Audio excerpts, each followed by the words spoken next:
All right, welcome to another episode of At Witt's End. I'm not quite sure what episode. I think we're around 29. 29, getting close.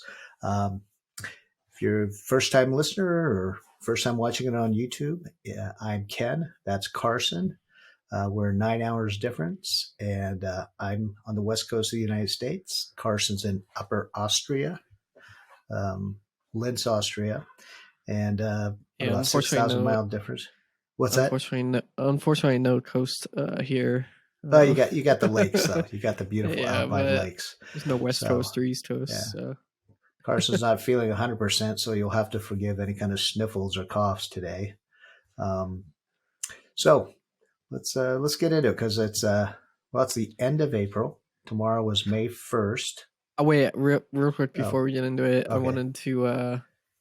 I don't want this to stroke your ego too much. But we got a YouTube comment from one of our listeners and a Astros football player commenting on how you are so in touch with the younger generations.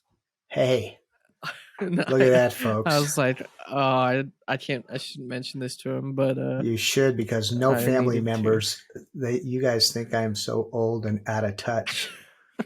Man, you are in a way, but I cannot wait to attend my first JKU football game. A couple of shots of Jaeger, some brews, and one of those burgers that looked delicious. So it wasn't even an Austrian; it was a German fellow. I thought you said he was a JKU guy. He is, but okay. Shout out to our Deutsch brothers out there. All right, the number one international podcast from California and Austria by far, because I think we might be the only ones. There's got to be another out there, some like California, Austrian economic podcast or something. Oh, yeah, but that would be boring. Who wants to listen to financial numbers? We could do that later on. A lot of people. It's a big segment. Obviously. But today, anyway, we'll shoot all over the place today. There is a big game today, Game 7 for all of us that are Sacramento Kings fans. Light the beam if you haven't been following. Shout out to Fabi, my Christmas present of a Kings t-shirt. I think he can wear proudly, and hopefully with a Game 7 win will be next time he's out and about in Vienna on the streets wearing that Kings shirt I gave him. Anyway, it's the end of April. Tomorrow's May 1st. You're in a communist country, obviously the people's marches and all that kind of crap. But this year, I don't think there's much focus since Russia's at war, or Soviets are at war in Ukraine. But in Europe, it's the May Day, the maypole, dancing around the maypole, the festivities. You've attended, I think, both days there in Linz, correct? Yeah, I mean the carnival they have is I think a week or two. It's a spring festival, yeah, but it's part of the May 1st celebrations of the harvest and all that stuff. Yeah. Fertility. What is I don't know if you wanted to explain what they do and what I'd sent you some pictures. Well, I mean, I don't know that much. I mean, they do it here in the States. I think probably in the Northeast and maybe some German areas. But the maypole is a tree they erect. They take the branches off the lower part. I think they have a wreath on top. They bring it up. They have ribbons coming down. They dance around. I think the ancient pagan ritual of dancing around for fertility, I think it was mostly young women, but I don't know what it is now. I've never danced around the maypole. They're tall poles and they put them up by sheer manpower, and lifting them up. So it's not placed in by a crane or anything. It uses leverage and physics and a bunch of teenage Austrians in the case of Linz. In lederhosen and dirndl dresses, correct? The traditional wear of Austria, correct? All the people lifting were not in dirndl; they were in lederhosen. So it was men lifting it up.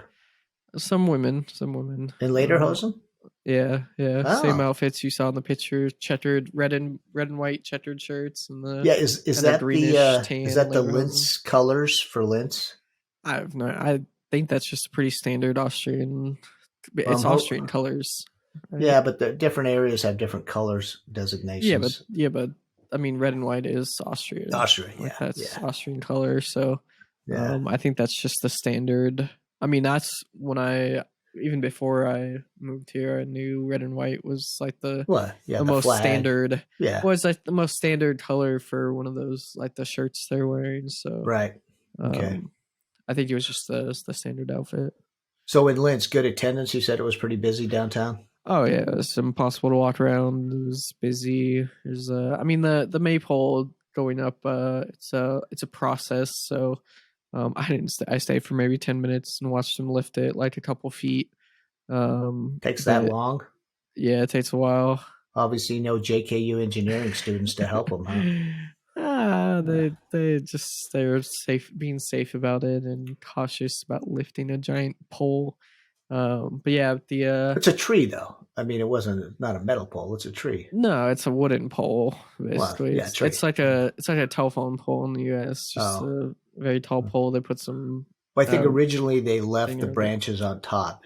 I think it started in the 16th century, a German tradition that started Germany and France, and now it's a celebration of spring, basically.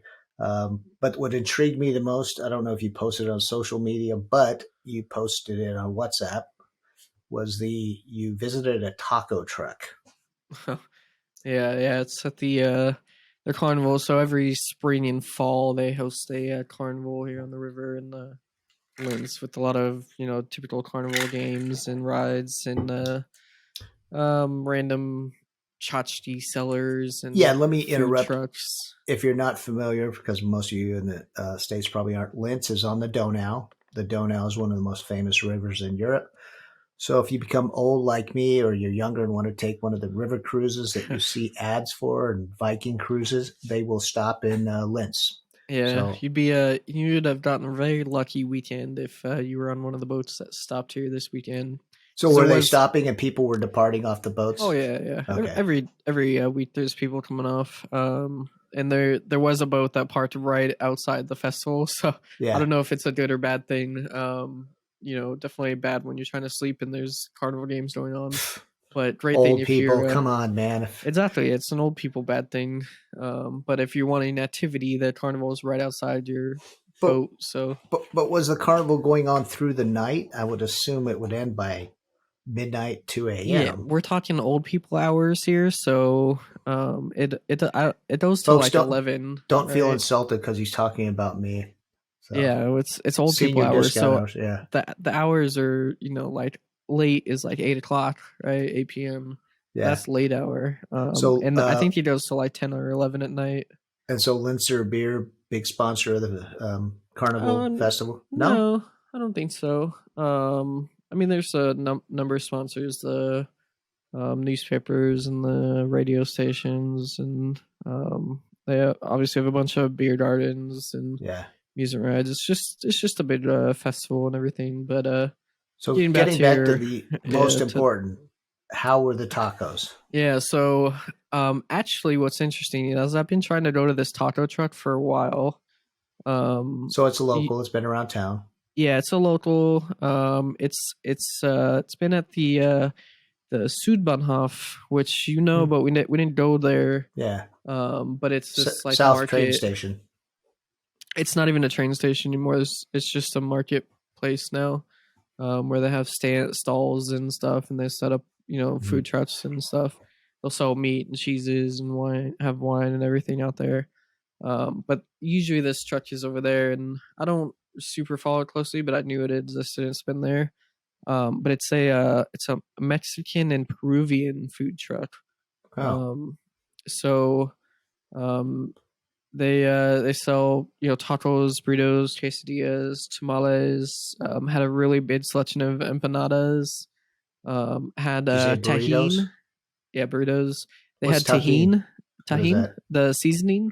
Oh, the really good seasoning. They like sell the bottles of it. They had a bunch of different types of hot sauces, different pepper sauces. So like actually, like when I was looking through it, I was like, wow, okay, this is actually authentic stuff. Yeah, legit. Wait, were the people working? Yeah, she's Peruvian. She's Latino? Peruvian. Okay. Yeah, I think she's like Peruvian Austrian. So I noticed the taco shells were red, blue, and No, white, green, and red, I believe. Were But they they were just all handmade? flour. All No, flour. Oh, yeah, they they were weren't just flour. handmade. I don't think so. No. I had some barbacoa tacos. Barbacoa was homemade. The tomatillo salsa, the tomatoes basically were all fresh and some nice little sauce in it. So it was solid street tacos. A little expensive, but to be expected, but definitely authentic. Yeah, a little taste of home. Good, solid tacos. So it was good. You give Yeah, it a yeah, thumbs up, kind of thing. yeah. It would fit in California and Mexico and everything Yeah, for I'm the always intrigued U.S. with the Mexican food in Europe, especially Austria, because I want to say 30, shoot, maybe 40 years ago, I was in Austria. My uncle asked me, what did I miss the most? And I said, I'm jonesing. Well, not, I didn't tell him. I'm missing Mexican food. I would Yeah, love a good burrito taco. So he said, I'm going to take you to the best Mexican restaurant in Vienna. And I think it was called like Panchos or Pacos, something like that.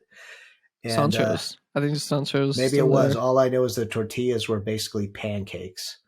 They were like thick. It was, and the beef was based ground beef. And yeah, I said it. I had to say it was great. Sorry, Hans. The truth comes out 30 years later. Um, so it was okay, but it wasn't even close to what I was used to back home. And I will say, California has the best Mexican food. I would say even better than Mexico. It's our version of it. Yeah, the American Californian. I mean, they're definitely Tex-Mex, it's not really California, stuff you get in Mexico. I wouldn't Mexico. say. No, it's the American variations of Mexican Yeah. food.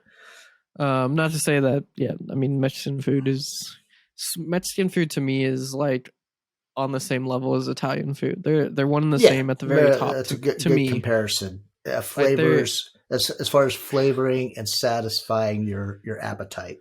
yeah, for me the top 3 in the world are Japanese, Italian, and Mexican, and I think Chinese is very close behind. But those are my I top don't even 3. know And about Japanese. no Would particular. you Well, you're do not you big fish sushi people, and I am big do you sushi consider fish noodle. cuisine American cuisine, and how would you describe it? I mean, Yeah, our yeah, food is basically our culture is a mixture of others, but we've developed it. Like the hamburger, let's face yeah. it, The that's a global hamburger. food. And we've taken Yeah, the pizza a hot different dog the direction. The American hot way. dog, yeah. So I would Pizza say definitely. Italian, Mexican, and American, traditional American food for me. Yeah, Steak and I'm. potatoes, man. Yeah, you're a peasant food person. That's what I tell people. Austrian food is. That's what Austrian food is. Austrian food evolved not from the emperors and the Habsburgs. The empire food of the royalty didn't get passed on because the dynasty fell. What got Yeah, passed on was the peasant food, and that's where like Austrian food comes from. That's where a lot of food of various nations came from, is because yeah. the But I would royalties say they didn't get passed down. refined the dessert bread and candy. I think that side of Austrian Yeah, cuisine Austria has is very a developed. crazy I would dessert. say it's for me it's on par with Parisian. Austria So has a pretty crazy dessert and baked goods yeah, and I think it's kind part of of. that coffee culture, the Turkish Yeah. coffee culture that was imported. So wow, we're Um. getting off on a tangent. So the tacos were good. Yeah, good tacos, and I'll give a shout out. So there's only been 2 Mexican places in Austria that have been good.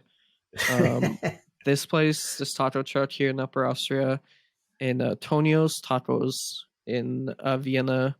I think it's in the Have I been there? 12th. No, Okay. I posted on it on my Instagram, so I think it's in the 12th district. It's out near the Prater area.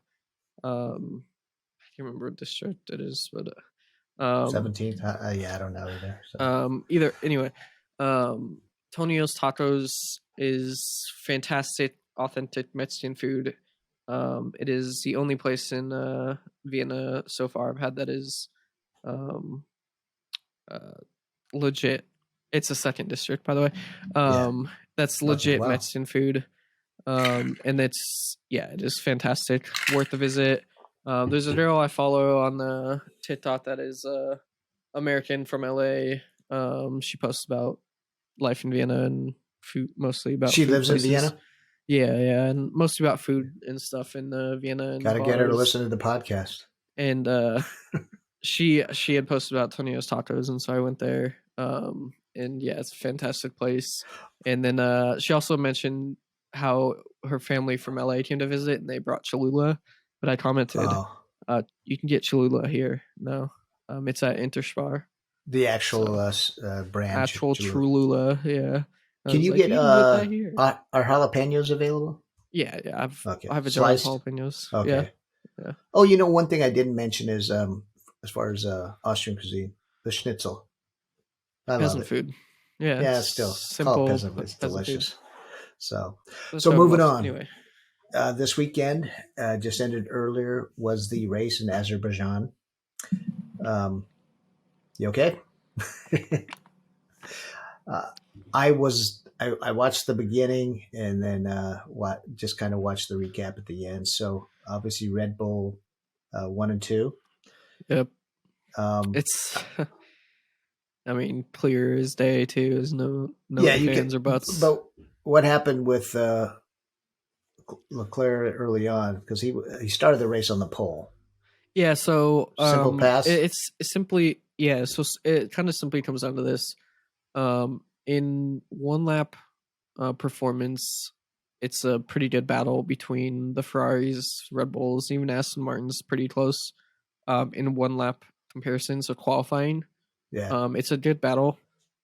In race pace and the actual race, like, it's not even close. The Red Bulls are just so much superior. They passed Leclerc pretty easily within a few laps. But I saw at the end of the race, wasn't Leclerc having some of the faster laps? I mean, the fastest lap of the race went to George Russell, because he put some soft tires on. Seventh or what did he finish? Eighth. Yeah. The best. He was the worst of the best, basically. But it was just not even like once Leclerc got past, it was just not even close. Like, they couldn't keep up at all.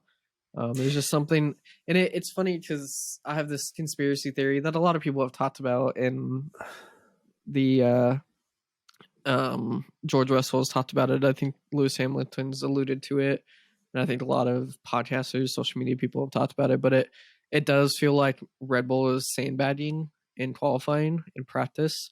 I can see that. I mean, because of how much faster, and I know there's a difference between race pace and qualifying pace and everything, but what benefit do they gain by sandbagging and qualifying? Rules.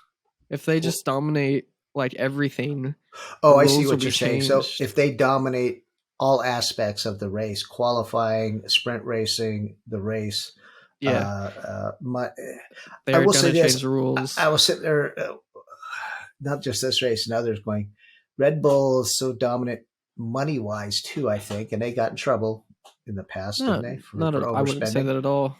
It just seems like they did overspend, their equipment and everything in the back, just their whole team seems to be. No, money is on par between the big three, Mercedes, Ferrari, Red Bull. But you talk about somebody like a Williams or a Haas. Absolutely, yeah, absolutely. They definitely don't have the Haas pit wall is only 3 seats for them to save money on shipping. Yeah. Where like Red Bull has like an 8-seater pit wall. Haas has like a little dainty 3-seater just because they're like, yeah, that's all we need, and it saves us some shipping. So how did our American driver do?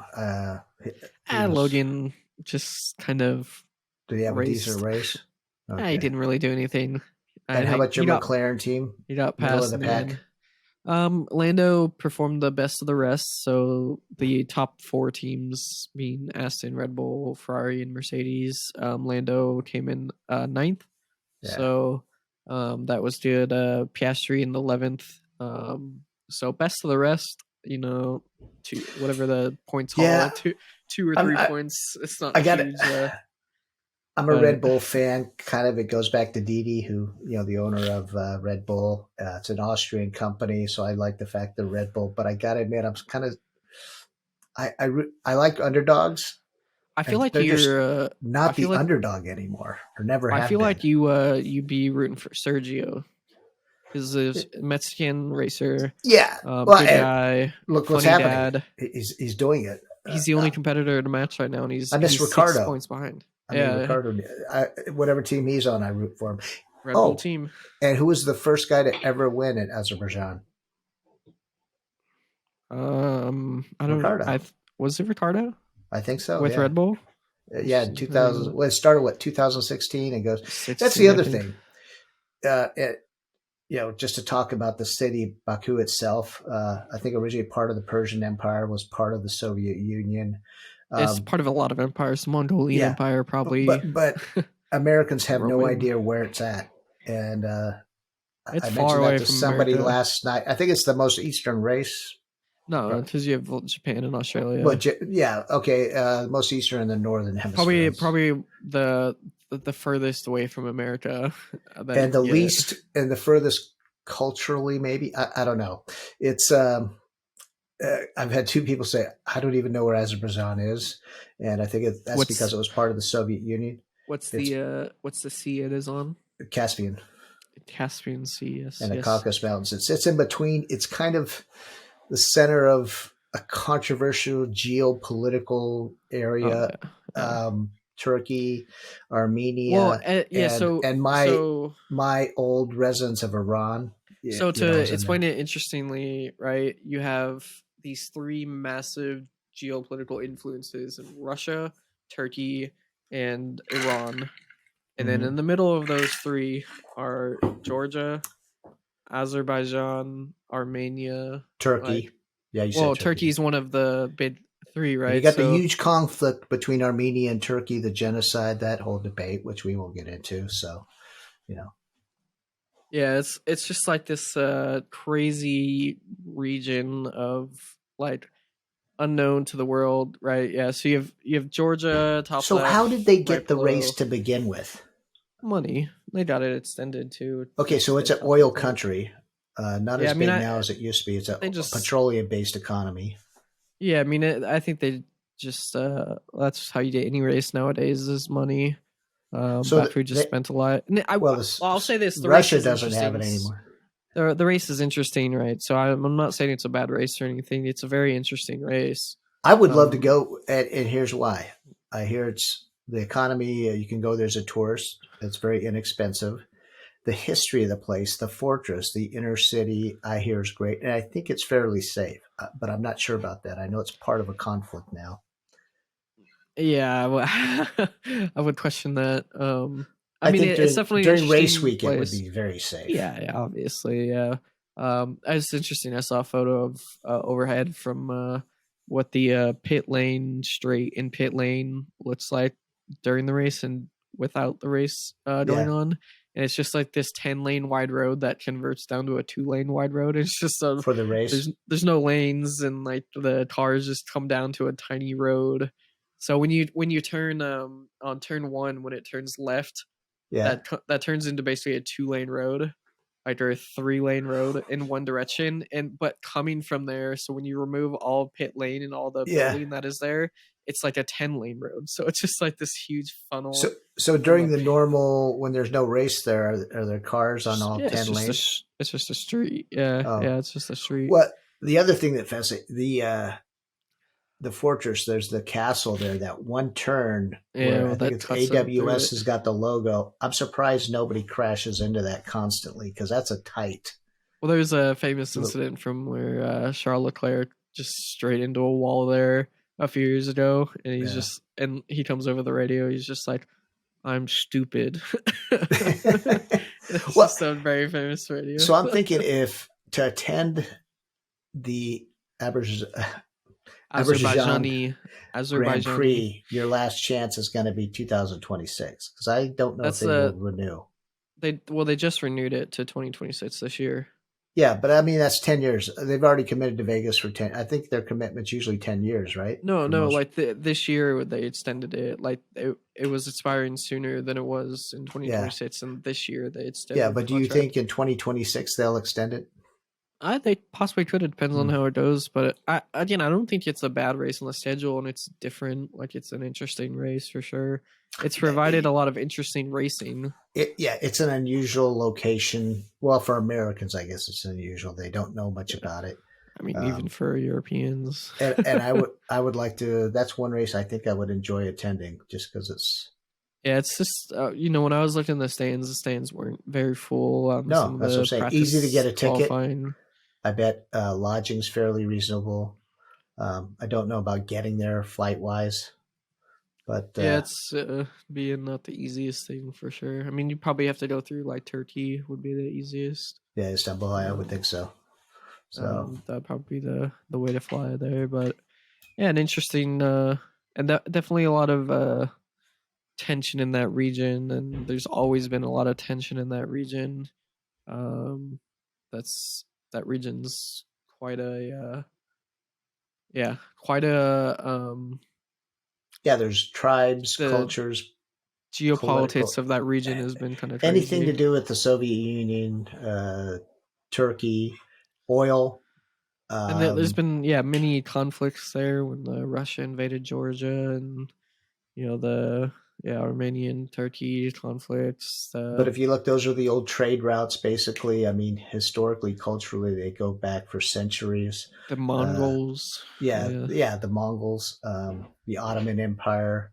Romans, I would think the probably, Romans, probably. Romans, every empire that's ever existed on that continent or near that continent have somehow a hand in developing the geopolitics of the area. So, so interesting race. On the race again, just recapping. So congrats to Sergio. 6 points between him and Max now. The championship race is on. Red Bull is the two top drivers are on the same team battling each other. So who are you rooting for? In that, I mean, I'm not really rooting for a driver in that rivalry. In that, I'm rooting for an interesting end to the season.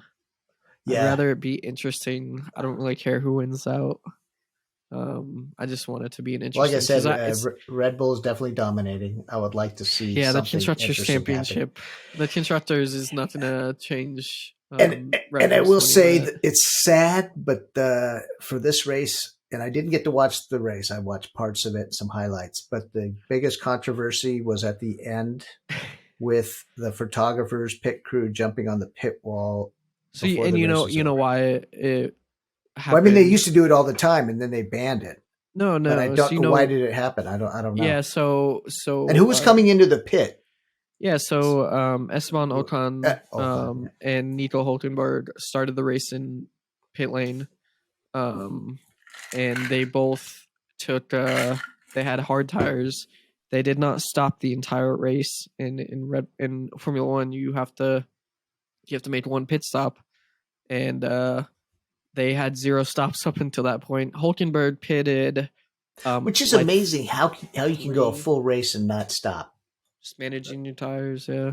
I mean, it shows you how much pushing on a lap changes the tires and the wear and everything, and how different a set of tires, because the soft tires lasted 7 laps or something like that, and the hard tires an entire race. So what do you think what's the purpose of that rule to make sure that they pit for safety issues? They could do exactly that. But isn't that being more efficient and managing your tires? Yeah, but then it gets leads to boring racing. If they're just managing and they're never gonna pit, like, I don't think it'd be boring racing. I mean, they're still gonna have to overtake somebody. Yeah, but there's nothing that will happen, right? The way Hulkenberg and Ocon overtook everyone was just by not pitting. Like, they overtook without overtaking. Yeah. Right? They gained all those positions just by staying on the track. And the only way they were gonna benefit is if there was a safety car, red flag, right? That was the only chance they had to score any points, and it didn't happen at the end of the race, is what I'm saying. And so yeah, Ocon had not pitted, and it was a bad part on the Alpine team for doing that. They pulled him in on the lap 51 of 51, so he was going to his first 51st. Sergio was finishing the race. Sergio was on the back. So let me ask you this: could they pit and do nothing? No, they have to finish the race.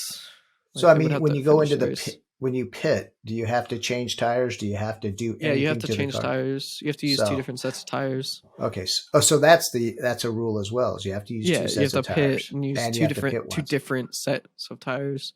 Because I'm thinking if you just have to pit, you just go in, briefly stop, and keep going. Yeah, so it's not the, I guess it's not the pit, you don't have the pit rule, but you do have to pit because you have to use two different sets of tires, and so you obviously have to pit to do that.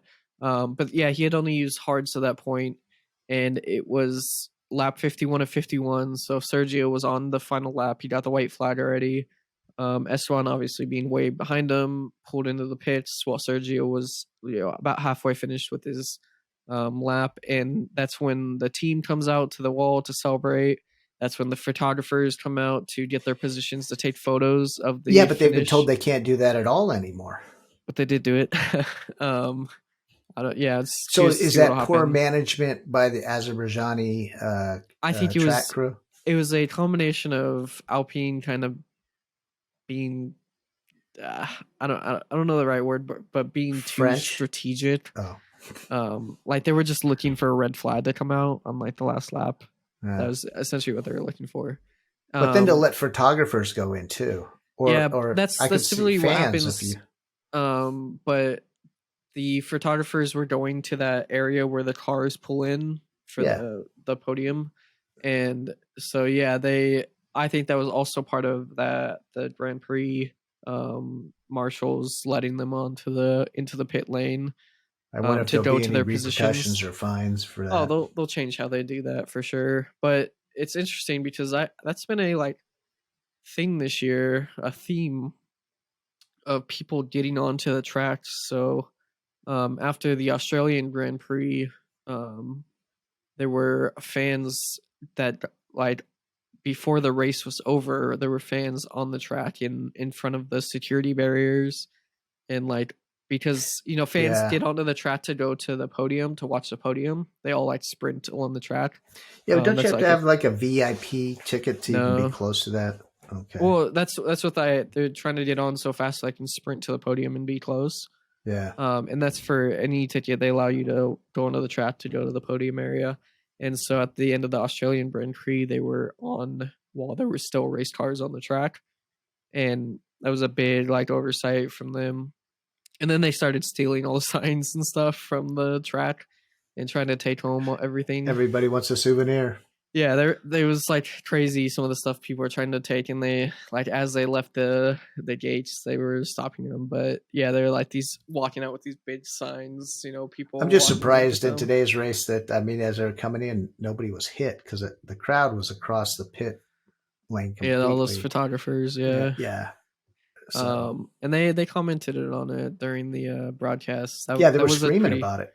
That's a super dangerous situation because especially there, because he comes in after a blind little S curve, and he just right into the pit area. Yeah. And if you saw earlier in the race when George Russell pitted, he actually pitted neck right, he was side by side with Lance Stroll coming into the pits and cut him off. They basically, so Lance Stroll, there was a double pit stop for Aston Martin. So Fernando was in the pit changing his tires, and Lance was right behind him, so they double pit stopped. So he had to slow down a little bit, and George Russell kind of knew this, so George Russell sped up, within what's allowed, and was literally actually overtook him before he got to the pit entrance line. Yeah. Right as they got into the pit area. And so if that had happened, it would have been crazy. Luckily it was obviously just one car going in, but still a really crazy dangerous. And then there's also been a lot of instances recently where protesters have easily gotten onto the track. I'm surprised there's not more of that, and hopefully there isn't. Well, in the weirdest one so far I've seen, Formula E was in Berlin racing. Right, the electric racing series was in Berlin racing. Yeah, it's an environmental group. And there was a number of environmental people who climbed the fences and tried to glue themselves to the track. At you know what's funny about that? They're using glue, which is a byproduct of petroleum. Yeah. And to remove them, they're going to have to use a byproduct of petroleum. Well, they just pulled their heads off that didn't set, but they're idiots. The more wild thing is it was an electric car race. Yeah, that's what's crazy about it. it's funny. Like everyone was laughing at them. Well, I laugh at them too when they glue themselves in museums. I'm going of all the places. Yeah, but that was I could the see weirdest if one. it for the electric car race if they were human rights groups doing it because of the labor Like used to cobalt mines or mine something. cobalt and titanium. That I could maybe I won't say get behind, but understand a little. But yeah, an electric car race being protested by anti-petroleum development. Yeah, of all the races, like in the FIA's purview, right? Yeah. The Formula E race is not the one you want to protest because that is the one they built specifically for, the So environmental. I'm hoping at the big initial Vegas race that the anti-gamblers protesters come out. That's the only thing. Or Yeah, actually, PETA could come out because there'll be a lot of steak being consumed in Vegas because it is that's definitely a culinary steak location, well. and there'll Speaking be a of lot of money. Vegas and American F1 next week, Miami. Yeah, Miami starts. Yes, So, that'll be a good, interesting race. Another street course. So yeah. see if Sergio pulls out another win. Well, I know you didn't go to the last game, but I think we want to maybe cut this one a little bit short because the Kings are about to start, and Game 7. yeah, light the beam Afternoon game yeah. 7. So they'll have to delay the light the beam until dusk at the minimum, Yeah, they always delay until sundown. and I So don't know if we've said before, but the Kings, their marketing people came up with a great idea of a beam whenever they win shoots up into the sky at purple beams. So I think it was a the VP of owner. something. I thought No, it was no, the it was owner who came VP. It up was with a it. VP. I don't So know if it was what it marketing, was? but I don't think he was like a marketing person. I think someone just no, I wanted to don't put think. lights on I the think it was roof. like a VP of personnel or something. Just somebody high up They in the just wanted to executive. put lights on the roof. Yeah, it wouldn't be a great idea if we had this laser that shoots up in the sky every time we win. But it's taken off. It's got national attention. I think Sacramento's like this. I don't say the Cinderella team because let's face it, they scored the most points during the season. They have more wins than the Warriors overall. They're a They're the young team. darlings. They're Yeah, the darlings. they're the Cinderella team because they're underdogs, even though they were Well, number they're the 3 seed, Cinderella team because they're and they're they haven't been in the the playoffs for 16, 17 years. the Warriors are also the betting favorite from game Yeah, one. yeah. Like I mean, so, they're superstars. Curry can't miss a 3-pointer. So Klay Thompson, Draymond, everyone on yeah, I their think team. Draymond's become the most hated though. Second most hated, Who's number one? Dylan Brooks of Memphis. Oh yeah. So, But but anything else, Carson, before we sign off and you um, spend the evening streaming the game? I don't think so. I think that's all I Well, have for today. Yeah. yeah, feel better. Take some vitamin C, some Jägermeister, No knock thanks. down those germs. So, all right. Till next time. Till next time, The everyone will grand episode 30 coming up next week.